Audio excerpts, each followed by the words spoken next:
Hello दोस्तों, नमस्कार। मैं पूजा, लेखिका बिहार से आज आप सबों के बीच एक दहेज प्रथा पे कहानी लेकर आई हूँ। एक ऐसी ही गरीब घराने की कहानी है।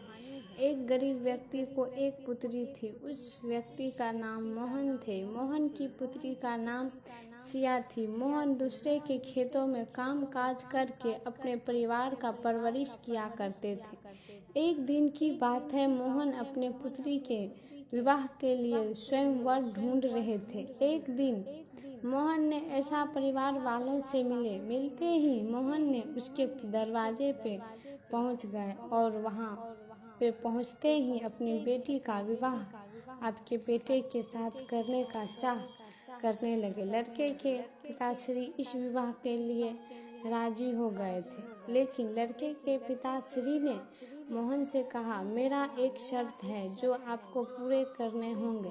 मोहन इस रिश्ते से इतना खुश थे कि खुशी के मारे सारे शर्तों को हंसते हंसते स्वीकार कर लिया।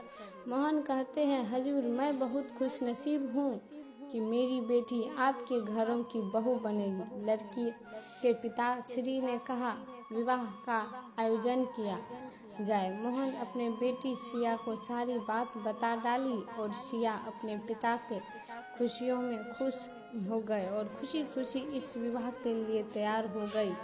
जब विवाह के लिए आए हुए मेहमानों का आदर सत्कार बहुत ही अच्छे तरह से मोहन ने किया।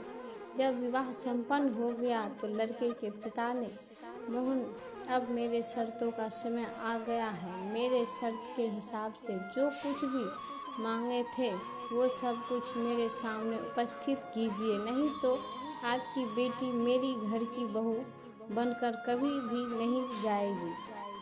मोहन ने कहा, जी हजूर, क्या है आपका शर्त? लड़के पिताश्री ने कहा, अभी इसी वक्त मुझे 5 लाख रुपया दीजिए, नहीं तो हम इस विवाह को नहीं मानेंगे।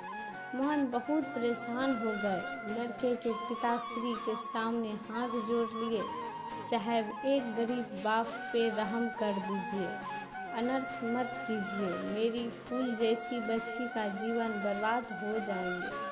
सिया अपने पिता को हर किसी के सामने गिड़गिड़ाते हुए देख सिया को बिल्कुल अच्छा नहीं लगा। सिया को बहुत ज़्यादा दुख हो रहा थे कि उसके पिता सिया के लिए हर किसी से भिक्षा मांग रहे थे। सिया अपने पति के